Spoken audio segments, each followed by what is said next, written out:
Hello and welcome to the Capitola Planning Commission meeting for Thursday, May 1st, 2025. This meeting is open to the public with both in-person attendance at City of Capitola Council Chambers at 420 Capitola Avenue, and remote viewing is also possible. The Planning Commission and staff are attending in person, and members of the public wanting to offer public comment need to be present. The public can live stream the meeting on the city's website, on YouTube, or on Zoom following the link on the meeting agenda. As always, this meeting is cablecast live on Spectrum Communications, Cable TV Channel 8 and AT&T UVerse Channel 99, and is being recorded to be rebroadcast on the following Mondays and Fridays at 1 p.m. on Spectrum Channel 71 and Spectrum Channel 25. A recording of the meeting will also be available on the city's website after the meeting. Our technician tonight is Paloma Badillo, and as a reminder, please turn off your cell phones during the meeting. Can we have a roll call, please? Commissioner Howard? Here. Commissioner Q? Here. Commissioner Westman? Here. Vice Chair Christensen? Here. Chair Esty? Here. Now please stand and recite the Pledge of Allegiance.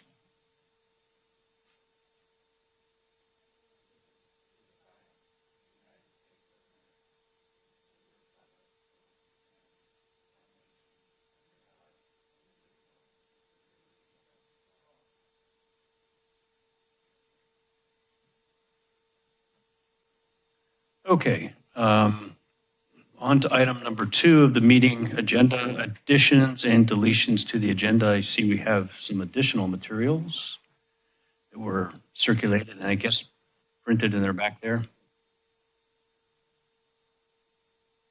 Staff did receive materials for item 6C, 1 memo and 1 email received after publication of the agenda packet. And Brian, I don't know if there's anything else you distributed.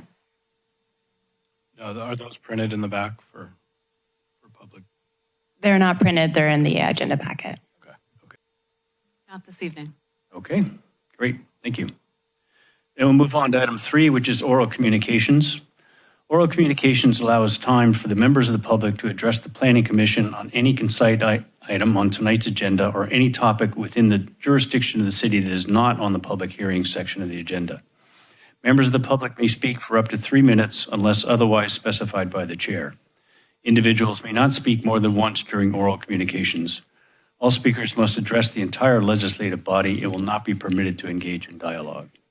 Is there anybody from the public that wants to make a comment at this point in time? Okay, seeing none, we'll move on to item 4, Planning Commission comments first, followed by staff comments. Any commissioners wish to make comments at this point? Nope.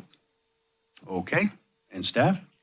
I just want to announce to the public that tomorrow the WARF website and the survey will go live. So please come to to our city website and check it out there.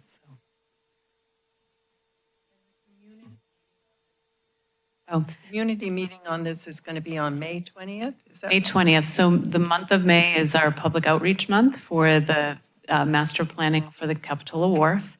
And we've got 7 concepts that we're looking for feedback on. And on May 20th, we will have our a community meeting, and it will be held at New Brighton Middle School. We'll open the doors at 6 p.m. or maybe a little earlier, won't really matter, but we'll begin at 6 p.m. and we'll also be looking for more feedback during that meeting. So a survey goes out tomorrow, and then the meeting itself will get a little more detailed with the public. So thank you. Okay, thank you. Item number 5 is the consent calendar. All matters listed under consent calendar are considered by the Planning Commission to be routine and will be enacted by one motion in the form listed below. There will be no separate discussion on these items prior to the time the Planning Commission votes on the action, unless the Planning Commission requests specific items to be discussed for separate review. Items pulled for separate discussion will be considered in the order listed on the agenda. And tonight, we only have one item, the approval of the Planning Commission meetings minutes from April 3rd. Does anybody want to pull that for discussion? Okay, does anybody want to move to approval?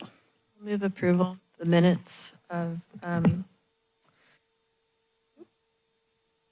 April 3rd, 2025. Thank you very much. You? Any second? I'll second that. Okay, thank you. Can we have a roll call, please? Commissioner Howard? Aye. Commissioner Q? Aye. Commissioner Westman? Aye. Vice Chair Christensen? Aye. Chair Estee? Aye. All right, item number 6 tonight is public hearings. A public hearing is intended to provide an opportunity for public discussion of each item listed as a public hearing. Following procedure is staff presentation, planning commission questions, public comment, planning commission deliberation, and then 5 decision. And the first item, item A on the agenda, is 4800 Opal Cliff Drive. Yeah, good evening, Chair, SD, and Planning Commissioners. This item is actually been requested to be continued by the applicant, so I'm not going to get it deep into the details, but the overview is this was a permit for a shotcrete wall along the bluff on the seaside of Opal Cliff Drive at the site here.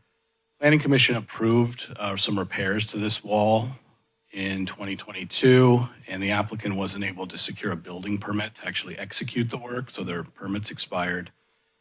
And so bringing that current, they've made a new application to renew those permits, but staff had asked for some technical letters from their structural and geotechnical engineer, and we didn't get those in time to actually complete the item for a full public hearing. So there's a request for a continuance. But I'll note that we did publicly notice this, and we do need to open the hearing tonight and take any comment that we have. But this will be agendized for a future Planning Commission meeting with a full staff report and recommendation. Okay, thank you. Does anybody have any questions based on the material that was in the agenda? No? Okay, we'll look forward to hearing about this. Oh, you're right. I guess this is an official item, so we do have to ask, are there any comments from the public about item A? Okay, hearing none, then this item would be continued until a couple meetings from now or whenever they get back to us. We don't need to vote on that, right? I'll make a motion to continue this item to a date uncertain. I'll second. Okay, thank you. Can we have a roll call then? Commissioner Howard? Aye. Commissioner Q? Aye. Commissioner Westman? Aye. Vice Chair Christensen? Aye. Chair Estee? Aye. Okay, the next one is 723 El Salto Drive, and there's a staff report on this, right? Yeah, so I'll have a slideshow overview to summarize the staff report.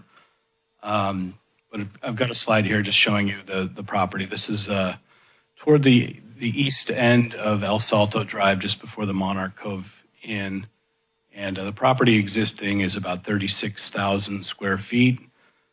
So the proposal before you is a lot split. This property is in the R1 zone, has a couple of overlay zones and a visitor serving overlay, and is in the coastal zone. But this approval actually tracks pretty closely with something that was approved by the commission in 2011 and also ended up expiring prior to recording a map. So we are retracing some steps with this application here as well. Just for the benefit of the presentation here, I'm just going to talk real briefly about the kind of the major milestones for a subdivision. So we're in the first one. This is the tentative map review, and we're really focusing on zoning and lot design compliance, environmental review, and taking public comment through the hearing.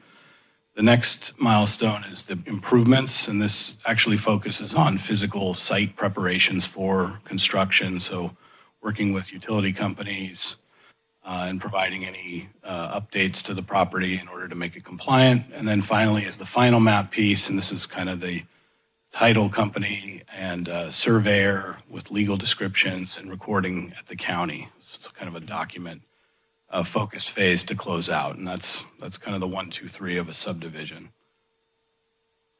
So with this project specifically, in the lot design, the blue outline is the above bluff boundaries of the existing property, and the numbers here for proposed parcel A at the bottom. I'm just kind of giving you a breakdown of the dimensional requirements for parcel A and parcel B. This is a little bit different than the staff report. I was actually looking at a prior version. The applicant played with a little bit with the final size of parcel A and B, but it really doesn't have any impact on the analysis. But the lots themselves in the end of what's being proposed are greater than 5,000 square feet, which is the zoning standard, greater than 30 feet wide and 80 feet deep, which is an R1 lot standard. And then parcel B is what I would call the created lot. So this is the lot with the existing cottage, and it lays out in somewhat of a flag formation, as shown on the map here. So another highlight of this site specifically is that beyond the zoning map and the land use map, the city has some specialized mapping areas that denote sensitive conditions on a site or hazardous conditions. And so this property is actually in 3 of those mapped areas: archaeological sensitivity, environmental sensitive habitat, and geologic hazard zone. So these are tools that the planning department uses. Basically, when there's development proposed on these sites, we need to get more information about these topics specifically. So there's some consultants that were involved in order to analyze these topics a little bit more, and I'll just run through some of those details. So on the archaeological sensitivity study, the high-level summary is there were no findings. The consultant did an archival and a site inspection. And they also do some outreach with the Native American Heritage Commission and other responsible tribal agencies. And that resulted in conditions 7 and 8 that are recommended for you tonight. But those are conditions that we've seen before, and after completing their protocols, they're just recommending what are relatively standard conditions. So if they find any archaeological or human remains during any construction, they need to stop. And they would do more we would do more analysis at that point. Similar with the environmentally sensitive habitat, a biologist goes out to the property and reviews the existing plants, and if they see any animal activity, they'll note it. If there's any sensitive species. This area is near the mapped monarch butterfly habitat and is on the coastal bluff, which is an area where we need to protect nesting birds. And so these 2 conditions that are recommended are also things we've seen before, but there's basically pretty standard findings here. So a nesting bird survey and a monarch butterfly survey would be required before construction would start. And then the last one is the geologic hazard zone. And so being a property on the bluff, the city's local coastal program and coastal overlay zone have various provisions that prevent new habitable building within the 50-year bluff retreat zone. And so a geologic engineer will map that out, and they've done so on the map here. It's the blue line. So the impact is on the proposed parcel B, and the burnt orange there is the actual zoning setbacks, but the purple takes into account the 50-year bluff retreat. So this is ultimately the building envelope is about 2,600 square feet. Maximum floor area for this property is about 4,200. So the assumption would be a 2-story building will likely be proposed. Circling back to, I mentioned the second milestone being subdivision improvements. So in creating 2 new lots, we need to look at compliance with city zoning standards. So there are 2 things that are just worth a quick note. And tying back to that 2011 approval that I mentioned, there was actually a 4-car garage built on the parcel A, and it never actually achieved a final inspection. And so we're adding a condition that the applicant reopen that permit and achieve a final inspection for that building. It did follow all the sequence of typical inspections other than a final electrical and final occupancy. So they really just need to get a contractor, probably have our building official inspect the building and figure out what needs to be done to wrap that up. And then the second one is install a driveway to provide 2 covered parking spaces for parcel B. So parcel B, as the new map is laid out, does not have any parking. So I've just sketched in here a minimal tandem driveway that would achieve compliance for parking on parcel B. The cottage is not even 500 square feet, so 2 uncovered parking spaces would satisfy that requirement. And then this is just some context photos from the street. On the left, you can see that's the street-facing side of the 4-car garage, and then the photo on the right, I've dropped in what is approximating the property line. So we're looking at parcel A on the left and parcel B on the right, and the cottage beyond the red car. So that's it for the general overview. The project complies with all of the standards, and we're recommending approval with the recommended conditions for this minor land division. I'd be happy to take questions. Thank you. Any questions for staff?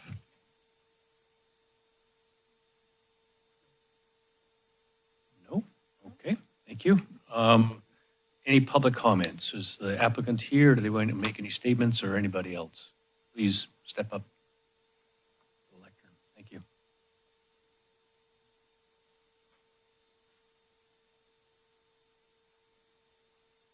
My name is David Dodds. I'm the current trustee of the Douglas D. Dodds estate. I don't really have any comments at this time, other than to introduce myself as the current property owner. Okay, thank you. Any other public comments?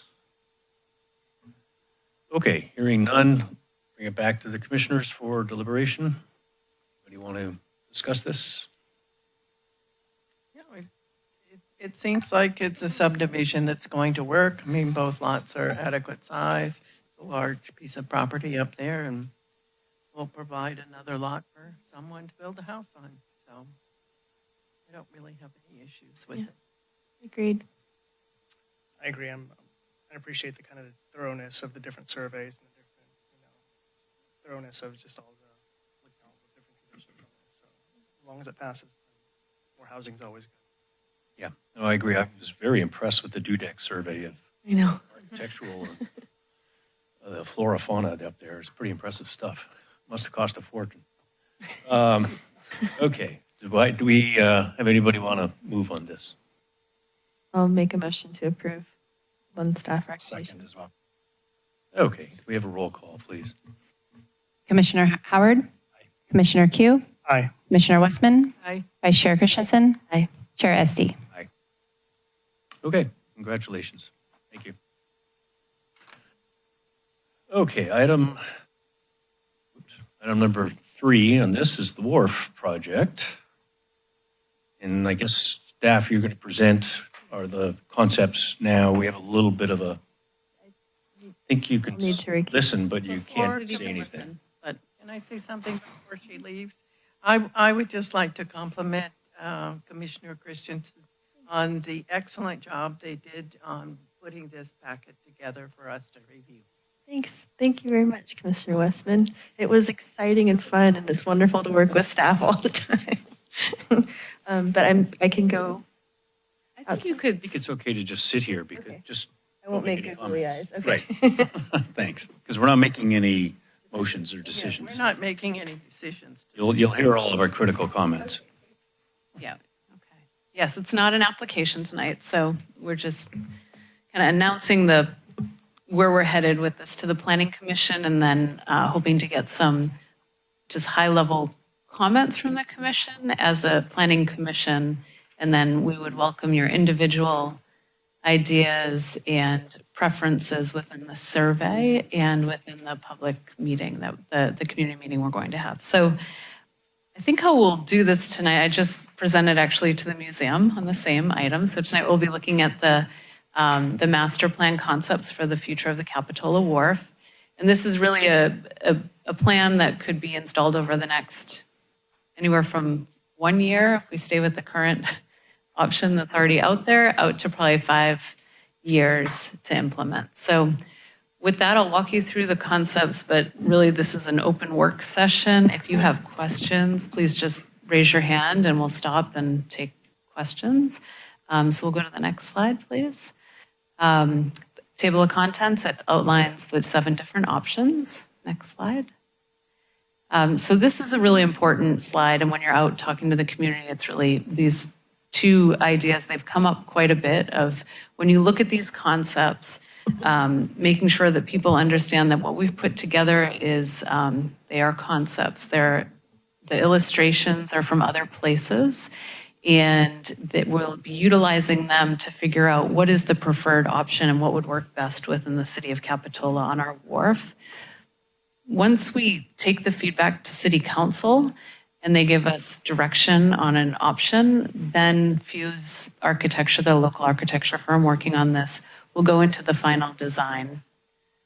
So it's my understanding, because this came up when I was talking to someone about this, while we have these 7 options, there's no requirement to pick one of these 7 options. These are just examples. So if I wanted, I could pick option 4, but say in option 4, I need to have these 3 things that are from option 7. Yes, I could see the council going with a hybrid from all the comments they get, a possible hybrid approach of mixing different things. And also, we're really trying to keep the tone of the survey is we welcome other additional ideas. So in every option, it asks, what didn't we include that we should have? Okay. Thank you. Yep. So just the final design is a later step. So we'll be looking at layouts, structures, materials, colors, the architectural styles that will all come later. And then how will the city pay for this when people see the ranges from $1 million or $600,000 to, I think we're close to 7 million, 8 million at the top end of the scale. How will the city pay for it? Within the first 5 options, the structures that you see in those are more low-cost structures that the money would come through either grant monies that we are able to obtain or else general fund money. For options 6 and 7, that would require a public-private partnership in which we would have a private entity develop the restaurant or flexible market space and pay for the development of those buildings. And then the city would lease back that area to them, but we would not be paying the bill for the structures. So next slide. So option 1, we're calling this the open space option. It creates a park-like setting at the end of the wharf. There are benches and planters introduced. All of the options have a new bathroom on them because we've had a lot of feedback since the wharf reopened that it's necessary with the distance of the wharf to have another bathroom out at the end. This includes a stage. So if there were any shows that were to occur or live events. And yeah, just another picnic areas, picnic benches, places for people to slow down and take in the view. So the next, and I should mention on that last one, sorry, is that the existing fishing hoist is removed because there would be no fishing concession there to operate it. So the fishing concession right now, they're in charge of operating the hoist and the mooring buoys and all of that. So we've taken it out of this option. Next slide. Right, but you've left the floating dock and the stairways down to it. That is left so that people could bring their private boat and... Yeah, you could paddle board on up or walk your paddle board out there, or your kayak. Okay. There isn't really an area in this option that looks like you could bring your car out there and turn it around. I think this is really an option that is just not really looking for, you wouldn't use the hoist to get boats up and down, but you could bring a smaller boat out there that you can carry. Push back against the fishing concession and all that over the last few years? Or is that... You know, this is really about making sure that we've looked at the full spectrum of options. So I think if we didn't have the open space option, there would be people that would rather have nothing out there. You know, we've heard people talk about having it as a space for yoga or relaxation. And so just making sure that there's no complaints, but this is more just geared towards different preferences. So option 2 is the open space option plus mobile vendors. So you'll see the 4 mobile vendors kind of around the park-like setting of the picnic. There's more picnic benches in this one, thinking that the vendors would probably be serving food or drinks. One idea here is that one of the mobile vendors could be a like powerless boat rentals. So stand-up paddle kayaks could be one option for the vendors. Also possibly like a marine education kiosk, in which an interactive kiosk that maybe the one of the local museums utilizes. Could it be a hot dog vendor? I mean, can they be? And it could be a hot dog vendor. It could be a candy store. It could be a little brewery thing. It could be oysters. It could be anything. So at that point, what would determine that would be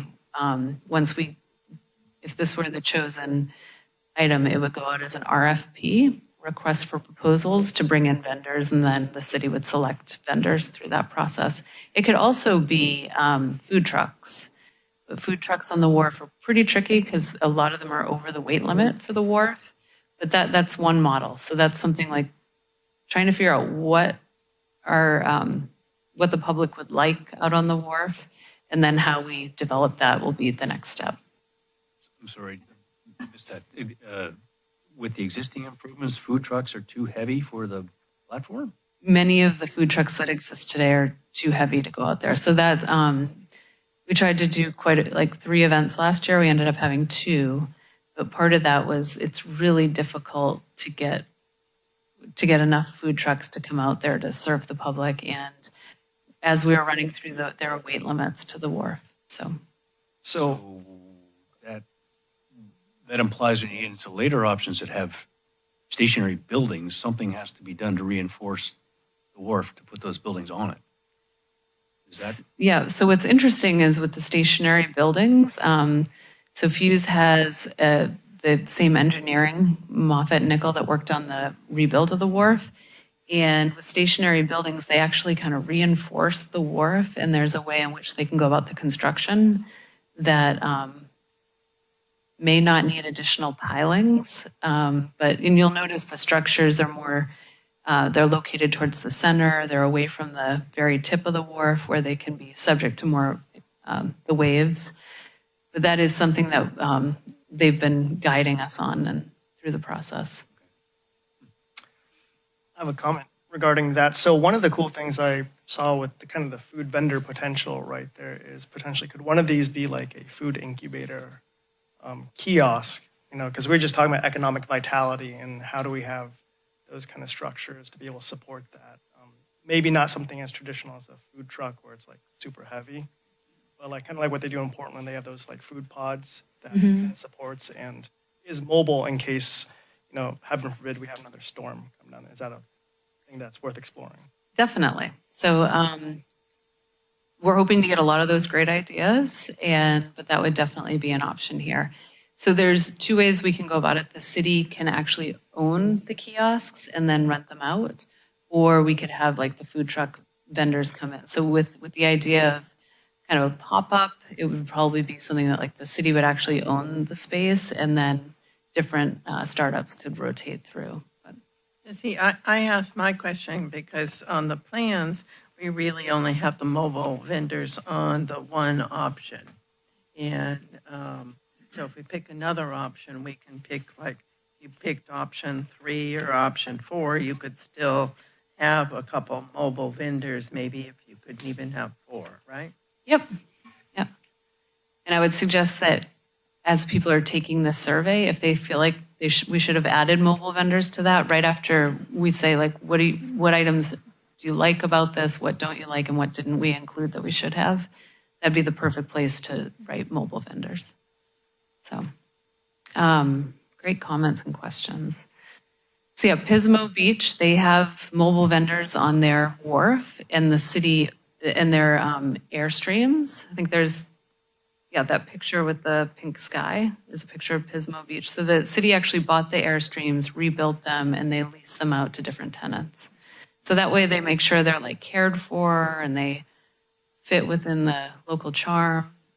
and beauty of the village. But yeah, but it's kind of a fun, funky idea. So guess any more questions on this one? Okay, we'll move on to the next. So this is the existing fishing concession. So all the things that we love about the wharf today are shown on this plan.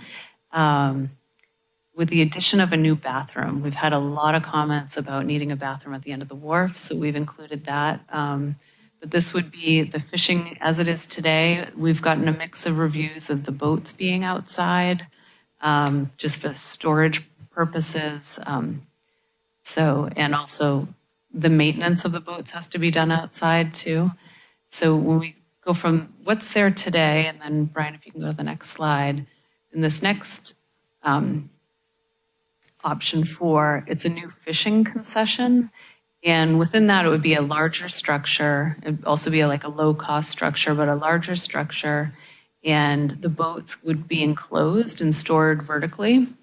And then there would also be an enclosed area for fishing boat repairs, as well as for the rental boats to be repaired, as well as the fishing concession where you can go in and buy cheese and crackers and fishing line and bait. The other addition to this one is where you see the lifeguard station. City of Capitola, we do not have a personal rescue watercraft vehicle, otherwise known as a jet ski. But our lifeguards, so whenever we have an emergency, I'm sure we've all seen when we see the fire trucks come down to the side and then a jet ski comes all the way from the harbor to rescue people who get cliffed out. There'll be kids hanging out on the side of the cliff, and as the tide comes up, they get cliffed out. They've got to do rescues. It's a minimum of 10 minutes to get here, typically. So by having one of those personal rescue devices here on our on the wharf, they'd have easy access to just pull it out on a trailer, utilize the hoist to get it down to the water and go do the rescue. So it'd be a great addition to this side of this end of the bay. And then also there's the new bathrooms, the lifeguard station, enclosed fishing, stage. The hoist is back it came back in option 3, it stayed. So hoist stays in the rest of the options. And that's it. Are there any questions or comments on this one? There won't be a lifeguard at this lifeguard station. It'll just be a storage facility, right? Correct. So only during emergencies. And one idea that came up is it could be designed in such a way that the lifeguards could get on top of it so they can get a little higher and be able to see when there's really big waves, keep an eye out. So there might be a lifeguard there during really big waves. Thank you. You're welcome. Question? So basically, it's a storage shed for jet ski. Is that kind of what it is? A beautiful storage shed Right? for a jet ski, yeah. I value real estate. Wait, has there been thought about elsewhere other places to store a thing jet ski like that? There have been. When this first came up, I was asking, well, couldn't we use our lower lot and have a trailer there? But it's all about the timing of the rescue. So if it were at the lower lot, the time that it would take to get out to the wharf to get the jet ski in the water, this is really the fastest way to respond, is to have it out there and be able to use the hoist. And so it is high, very expensive real estate, but it's all about response times. And then in a big waves, you need to, I think, access it from out there, because just going from the shore would be a challenge as well.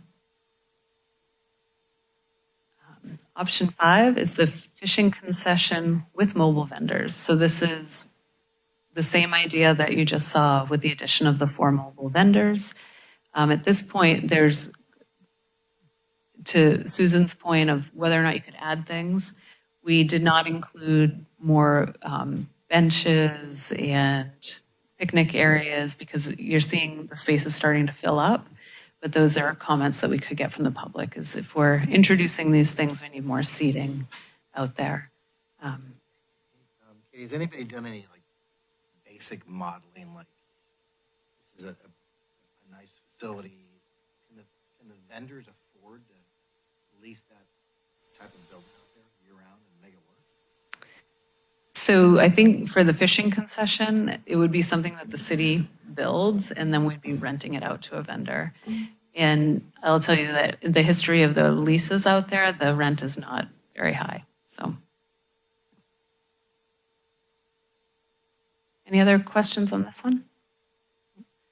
Okay, next, fishing concession with flexible market. So this is a whole new idea.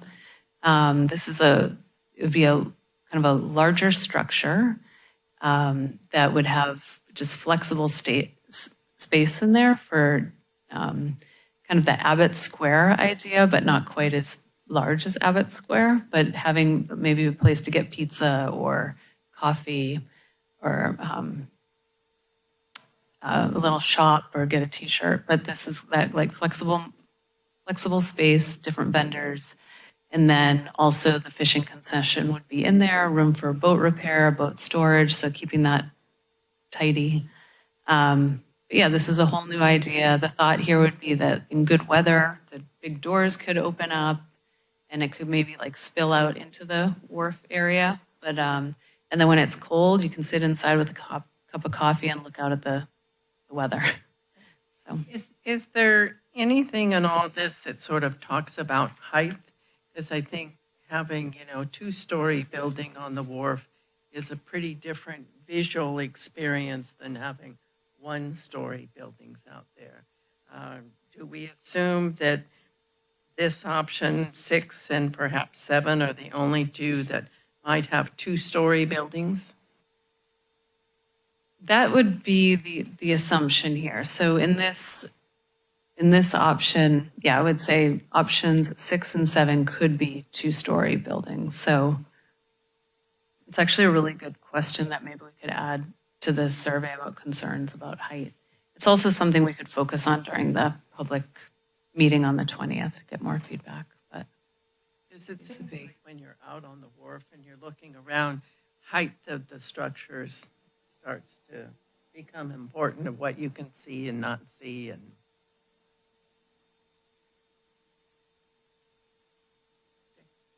okay. Okay, next. Any questions on that last one, I guess? Excuse me, assume the seating for the marketplace is all enclosed on that first floor? Because there are no extra benches outside. Correct. Okay. Yep. I think the idea here was that on a nice day, they could possibly spill out into the wharf area if there's a restaurant in there. Mm-hmm. Okay, so next slide. So the permanent structures, option 7, this kind of bring back what we had before. So with the addition of a lifeguard station and a new bathroom and a stage. So this includes your fishing concession as a separate building, next to it a full restaurant. And then so it'd be a year-round restaurant, weatherized, and then the new bathroom, the lifeguard station. Previously, the restaurant had a stage on the second floor. In this, we're showing the stage on the wharf deck. That could be like in the fine tuning and the details, something that comes up. I did just show this to the museum board, and they had comments that it actually, they liked that there was live music out there, but having a public stage was almost more appealing to them because more people can participate. That was one comment I got. Yeah, so this keeps the fishing element and the hoist. So with that, those are your 7 options. And the next slide, people will ask about cost. This breaks down the cost of each individual item. And so I don't know if you would like me to go back to any slides or... I'm just curious for curiosity's sake, what wharves did you compare it to? You mentioned Pismo. Yeah, Pismo, we looked at, of course, the Santa Cruz Wharf. One thing you'll notice with this design is that the buildings are shifted towards the center of the wharf. And that was so you would have access and views all the way around. Because the Santa Cruz Wharf really, when you experience it, you can be in a restaurant and look out to one side, but you can't really see on one side. Did you see any really get it right? Like, just well done Pismo's Wharf is gorgeous. I went down there over New Year's and my dog was not allowed to go out on the wharf and I had my dog. So, but from what I could see from where I was, and I've looked at a lot of pictures as well, the fact that they own their mobile structures and they're really well cared for. So, and then at the end of the wharf, they had lights set up for the new year that it just made, had really nice presents for the holiday season. But really well done. I think they get a lot more tax dollars than we do in Pismo. They have a lot more money from all of their hotels there. So they actually have a gorgeous plaza when you get to the wharf. There's a lot more to it. It's not just a wharf. They have built-in slides that go down to the beach. They got almost an amphitheater seating going down to the beach. So it's different. It's a little more hyped up than our more quaint wharf, I would say. But they did have a lot of public art, and that was really done well. I also went to Avila, and they have a working fishing wharf there, and that was really interesting. You go out to the end, you can buy some fresh fish. You see people unloading the fresh fish of the day, and it's a great lively market for sure, but it has an industrial feel when you're out there. So, yeah, I would say Pismo's is really nice, and Avila has 3 wharfs. I think one's the working fishing wharf, one is related to the college, and the other one is their municipal wharf, and unfortunately it's still broken. It's the middle of it is affected. So those would be the ones I would say that I've studied. Yeah, More recently. my concern is, how do you make them economically viable? So they come out here and they build a restaurant. How do they make a living and really make an attractive proposition for the town? That would be the sort of leading question for me at the end of the road. It's interesting. So this morning I presented to the BIA and their the Business Improvement Association down in the village, and though it's definitely about finding the right tenant mix and that they're all complementing one another. But it is something that we'll have to look closely to, because when you have 2 taco shops in the village and then a third one comes along, what's the impact there, or ice cream? So really thinking about that tenant mix and how, when the selection happens, how we go about selecting. There's also been, we've heard a lot of comments about just how it could be almost an add-on to some of the businesses that are already down in the village and whether or not they'd be interested. I know when we did the Wharf grand opening, Rodney with Capitola Candy, he had a mobile vending kiosk thing it was super cute, and he was busy selling bags of candy all afternoon. So I know my kids went home with candy that day. So, Is there any push to retain any aspects of this which are deemed historical, like, I don't know, the hoist and the fishing concessions, any of that stuff? Or is that new enough we don't have to worry about that? So the wharf itself is historic. I'm not quite sure about like the hoist, but there has been concern about like in the first 2 options of really removing that function. And I'd also say that within our, as planners, within our local coastal program, it is identified as a active fishing wharf. So if we were to go down the path of removing the hoist and removing the options for fish, like geared towards fishing, we would have to update those documents. So we're including them in the plan so that all options are out there. But if that would be a little bit more problematic to actually remove the fishing without changing, we'd have to change those documents. So, yeah, for like me, I think it's always been a fishing wharf, and there's been commercial fishing, sports fishing, but there's always been an ability for, people to go out there and fish. And it always sort of surprises me how many people are out there fishing, kids, grandchildren, those kinds of things. So for me, having fishing is, probably one of my number 1 criterias for what goes on the wharf. And probably number two is to keep the hoist, because if you're going to have the fishing, you got to have, going to put boats in, you got to have the hoist. But also the hoist could be a very important factor for, safety if they do decide that they're going to put a lifeguard. I just call it a jet ski. I know that's not the proper term for it out there to use during rescues. And, absolutely, I think there needs to be another bathroom out there. I don't see how we can do anything without, doing that. That's one of the big comments I hear. And I think the mobile vendor idea sounds pretty intriguing. However, that could sort of fit in. And all the plans show 4 mobile vendors.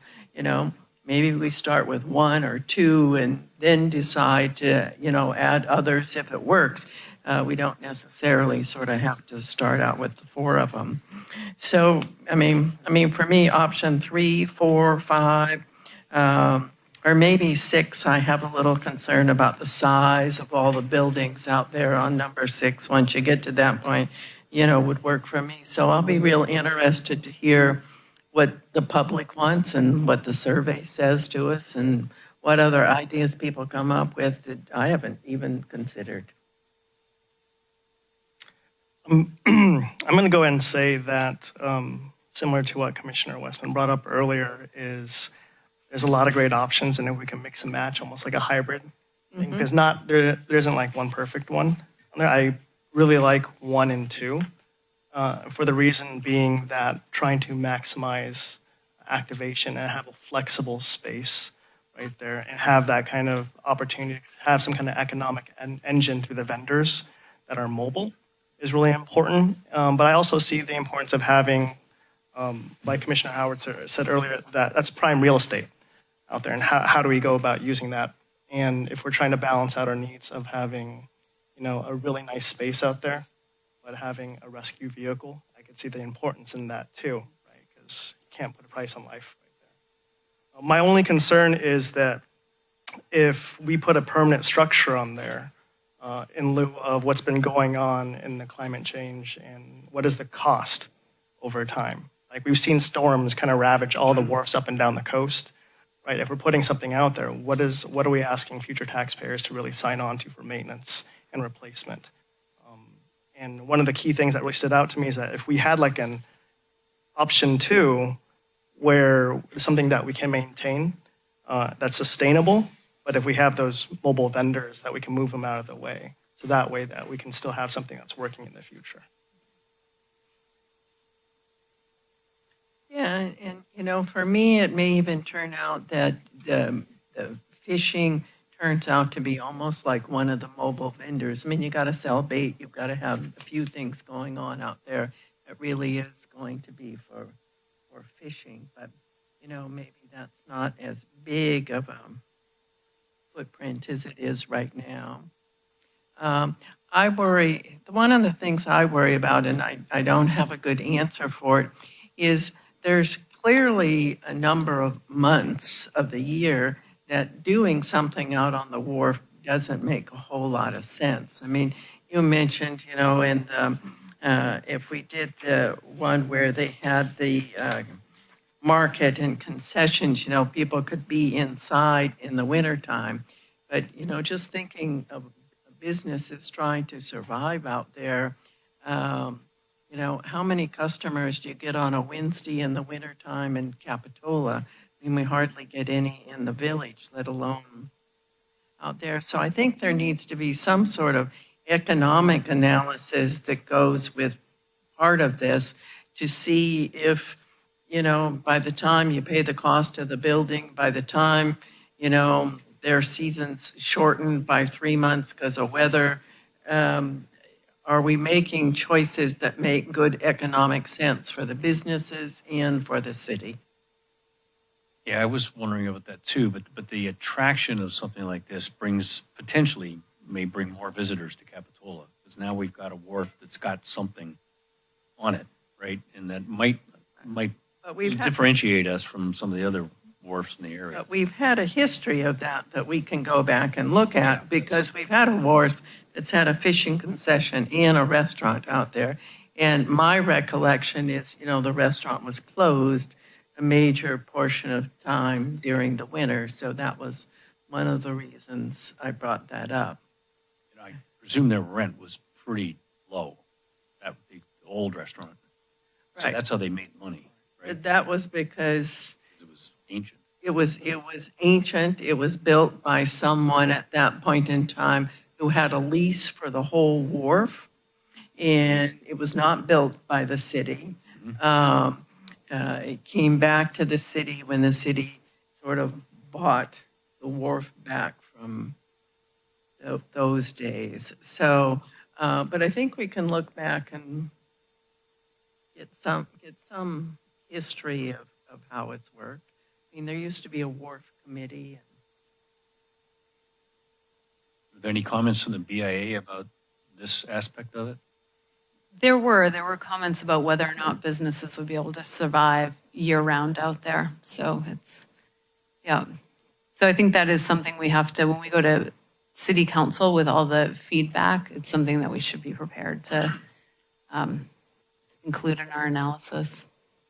I think that'd be really great, just from an economic analysis. Just my engagement personally with working with businesses on many different wharfs and just talking to the business owners, very similar. So most of them survive because there's some kind of favorable lease from the owner or the city at that time. But talking through times of like famine, especially in the environment that we're working into now, where everyone's kind of like tightening their belt, like how are these businesses surviving? It would really be hard pressed to see how they would make it happen. Yeah, I It's a think common thread I hear all the time. And I know out on the Santa Cruz wharf, they think their lease is tied to their profits. So if times are hard and they're not, in January, February, when they're not as busy, it's a percentage of profit. So if their profits are low, it's not, the rent goes down. But it's, So. I may be wrong, but my impression from sort of one of the first slides was if you do like option 6, the city wouldn't be building the restaurant. Someone would come in and they would have to build the restaurant, because I don't think there's any way the city has the money to, at this point in time, to build a restaurant out there. And that would be a big investment for a business person to make, and they wouldn't have the option of their payments on their building going down if they weren't operating. Katie, was there any discussion around just the seasonalities? Say, we like this idea of these mobile, coffee shop, beer lounge, whatever it is. But the reality is they're only going to be viable April to October or something like that. And then in those off months, you just remove them when you have a beautiful empty wharf. Yeah, so that was, we did a short-term wharf plan. That was the first step when we came forward with the realization that we would have to demolish the 2 structures that were out there. And going through that exercise, we got so excited about mobile vendors, the whole community. It's like, oh, this is, here's an opportunity. We should have mobile vendors. Some people said just 24/7 out on the wharf, or we should have mobile vendors on the weekends or every Friday night. And we got a lot of positive feedback. But then when it came down to the reality of it and bringing in mobile vendors, it was really challenging due to the weight limits that are on the wharf and just scheduling mobile vendors. So there's a lot of reality checks when it comes to this. So as we go through whether or not we're identifying spaces for mobile vendors to occupy, we already know that that's a struggle. We tried to do 3 events and cut it back to 2 last year because we could not get the mobile vendors that we needed for it. So I will also add that when I think of the wharf, I really think of the fishing boats and the old fishing building that was there. So it's a big part of what it was. I'm not sure I'd be, I think we could reduce that footprint and make it more broad, having these mobile vendors or whatever it is, sort of, redo their image around the image of what this versus that. And right now, their structures are just obviously temporary. It would be nice to have a really uniform, nice look of whatever permanent building we do, and then have those into the mobile areas, I suppose. Yeah, I think the kiosk idea gives you a lot of flexibility. So if we figure out that it doesn't really work in the winter, it's okay. We can put them indoors. So, seems like one of the things we've learned over the years with the wharf, one of the hardest things on the wharf are vehicles going back and forth on the wharf. You know, even ones that are within the weight limit do a lot of damage to it. The boards that are there, loosen them and that kind of thing. So it seems like at some point we need to, you know, talk about, I mean, you certainly can't take a garbage truck out to the end of the wharf. You know, deliveries in bigger vehicles can't do any of that. So there, I think a little further along on this, there needs to be some analysis, not only economically how a business is going to work, but functionally, how would it operate? Because if you have a restaurant and you can't have deliveries out to the end of the wharf, you can't have garbage out to, trucks come to the end of the wharf, how do all those factors play in? And I think this is a great starting place, and there are lots of good ideas, but needs more fine tuning before we get to the end. So tonight we're just introducing this, but we could open the public hearing on this as well, if there are folks in the audience. Okay, good idea. So patiently, the public's been waiting. Does anybody want to make any comments about the options here?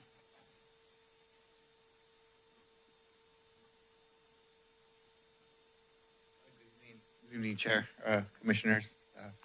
My name is Cesar Pacencia. I'm with the Carpenters Union. Local 646 covers Santa Cruz, Monterey County. I want to thank you for your time and your thoughtful commitment to the development of the community. Recently, I sent out an email regarding suggesting encouragement language that promotes local hire, apprenticeship opportunities, labor compliance, and safety standards. I was encouraged to see this language already reflected on the city's affordable housing plan, and I urge the commission to consider adopting the same language into the wharf master plan as well. By doing so, we not only support quality job creation and workforce development, but we also ensure that the benefits of these projects remain in our community. Strong labor standards and training pathways help build careers, not just jobs, and make the neighborhoods stronger and safer. Thank you. Thank you. So we very much appreciate you being here. Where you need to go is to the city council meeting, because we don't have authority over that part of the design on the wharf. All right, any other public comments?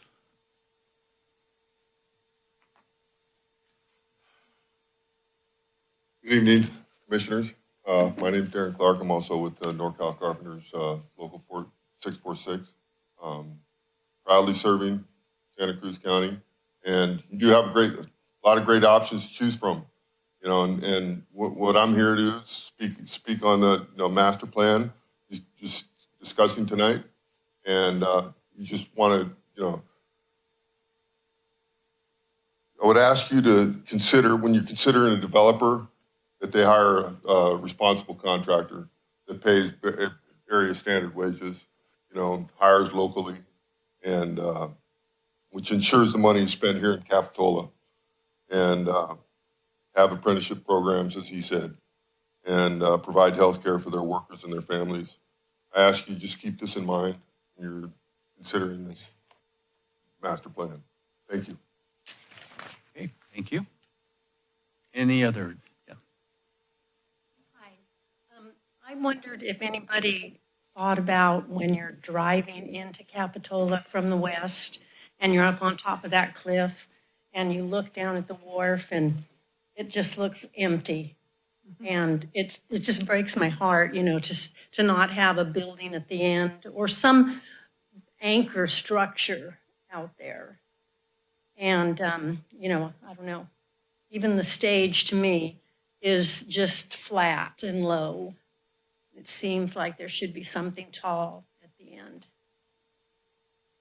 Thanks. Okay, thank you. Any other comments from the public? Okay, we will close the discussion on this for tonight. Thank you for the presentation. Yep. And I just want to, if I may, the thought behind pulling the buildings back was really to protect them during big wave events and have them set back. So that's why you're not seeing larger structures out at the point anymore, where they're more vulnerable. So but thank you for your comment. Okay, and we'll move on to the last item, which is the director's report. Okay, tonight I have a few items for you. I just want to let you know, a couple weeks back, we had the 41st Avenue Corridor Study kickoff, and senior planner on the first half of the day was for information sharing, and we pulled out sections of 41st Avenue, and with staff and the consultants, we went out to the site and walked 41st Avenue, and they're really excited about this project. It's a land of opportunity out there for improvements. So we're really excited to have them. What? Everybody should walk it.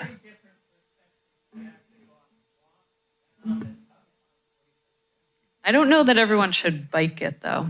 That would walk it. Walk it. There are sidewalks, but biking is a little scary out there. So we're really excited to get that underway. Brian and we're going to be making sure we go out for public comment on the wharf. And then once we've got Fuse working on that design, then we'll be reaching out to start the conversations on 41st Avenue. So really exciting project. And they have just a wonderful team made up of people who are into marketing and just an eye on economic development, and then planners and engineers, and really fun. And they've worked on some really exciting places all along the Bay. So the Greater Bay Area. So, and then also this week, there was the groundbreaking at Jade Street Community Center. So that's exciting, that's underway. As it gets closer, I'll let you know about when we expect grand openings and that type of thing, but it was great to have the groundbreaking. And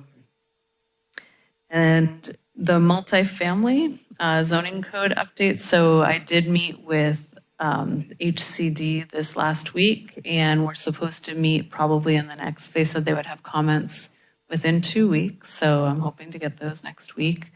But they met with YIMBY, they've met with us, we've met with YIMBY. We all kind of understand the issues, and now we're just looking for guidance on moving forward. They do understand the timing with us being in the coastal area and having to get our certification of our LCP, which takes time. So they didn't have us as quite as high of a priority as they do now. And our city manager and I continue to be reaching out to the mall. We're meeting with them next week. So trying to engage them before we move forward with the mall development standards. So that's kind of on hold at coming to you until we've had that next conversation with them. And as I said at the beginning of the night in the presentation, tomorrow, the Wharf website will be published, as well as the survey, and it'll be available. There'll be a link at thecityofcapitola.org right on the main page. So please tell all your friends. We'll have a banner down at the Wharf next week, and with a QR code, and there'll be QR codes all over town, and we're really excited to get participation. So appreciate the discussion tonight and look forward to this being the talk of the town for the next month, hopefully. So, yeah, and May 20th, 6 p.m., New Brighton Middle School will be the community meeting on that. So with that, that's all my updates. The LCP that's up for the Coastal Commission review next week, I think it's next week, right? That's Only has the amendments we've already approved. The ordinance correct. Changes, right? It has the amendments you've already approved except for the ADU changes, because we did get comments from the state. So that's another one. We met with the state. We've also met with the state about the ADU comments, and we're working through that with them now. We met with them and there's a better understanding. So those will be coming back to you with our next round of zoning updates. Okay, and then after we do multifamily and the mall, we got to go back to the coastal commission again with a new Oh, yes. Yeah. LCP? Yep. What a process. The mall will include other sections of 41st Avenue because it's part of the incentivized area, which the mall is not in the coastal zone. But once you get to King Plaza, you're right. Once you get past King Plaza, you're in the coastal zone. Okay, thanks. All right, with that, we will adjourn the meeting for today until Thursday, June 5th, 6 o'clock. Thank you. Thank you, everyone. Okay, thanks.